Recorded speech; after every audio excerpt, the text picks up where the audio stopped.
আসসালামু আলাইকুম viewers. স্বাস্থ্যবার্তা YouTube চ্যানেলের পক্ষ থেকে আপনাদেরকে জানাচ্ছি স্বাগতম।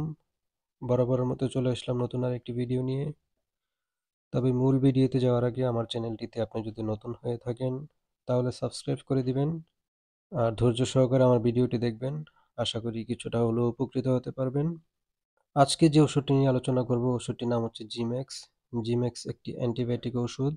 উক্ত ওষুধটির গ্রুপ নেম হচ্ছে এজিথ্রোমাইসিন। জিমেক্স তৈরি করেছেন বাংলাদেশের স্বনামধন্য ঔষধ company square pharmaceuticals limited. Zimax ৩টি ফরম্যাটে বাজারে পাওয়া যায়: সিরাপ, ক্যাপসুল এবং ট্যাবলেট আকারে।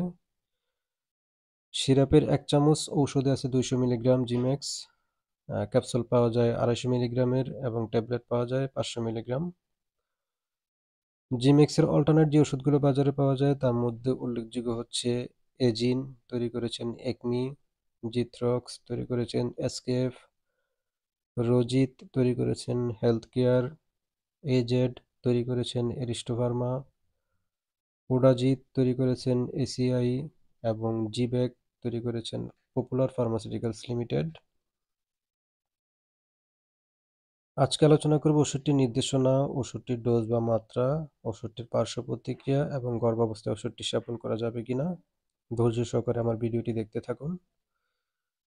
যে রোগের জন্য ওষুধটি দেওয়া হয় সেই রোগগুলো হচ্ছে টাইফয়েড জ্বর, নিউমোনিয়া, ব্যাকটেরিয়াল ইনফেকশন, ডায়রিয়া, প্রস্রাবে infection, tonsillitis, gonorrhoea, bacterial sinusitis, কানের ইনফেকশন, শ্বাসনালীর সংক্রমণ এবং মুখে ব্রণের জন্য এই ওষুধটি দেওয়া হয়ে থাকে।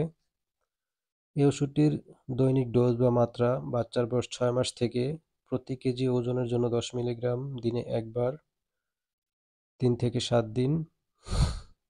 আমি যদি বোঝার সুবিধার্থে বলি, ১০ কেজি ওজনের বাচ্চার ডোজ হবে ১০ × ১০ অর্থাৎ ১ কেজির জন্য ১০ মিলিগ্রাম, তাহলে ১০ কেজির জন্য ১০ × ১০ = ১০০ মিলিগ্রাম।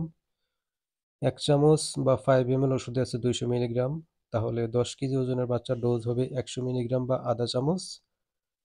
২০ কেজি ওজনের বাচ্চার ডোজ হবে ২০ × ১০ = ২০০ মিলিগ্রাম বা ১ চামচ। প্রাপ্তবয়স্ক বা ১২ বছরের উপর থেকে ওষুধটির ডোজ হবে ৫০০ মিলিগ্রামের ট্যাবলেট, দিনে একবার।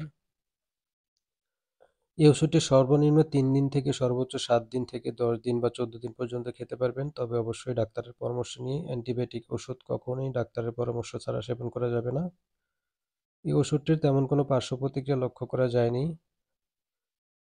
গর্ভাবস্থায় ওষুধটির তেমন কোনো বিরূপ প্রতিক্রিয়া লক্ষ্য করা যায়নি। তারপরেও যদি গর্ভবতী মহিলাদেরকে ওষুধটি দিতে হয়, অবশ্যই একজন গাইনি ডাক্তার বা এমবিবিএস ডাক্তারের পরামর্শ নিয়ে ওষুধ দিতে হবে। আজকে এ পর্যন্তই। পরবর্তীতে কথা হবে নতুন কোনো ভিডিওতে, নতুন কোনো ওষুধ নিয়ে। সে পর্যন্ত ভালো থাকুন। আল্লাহ হাফেজ।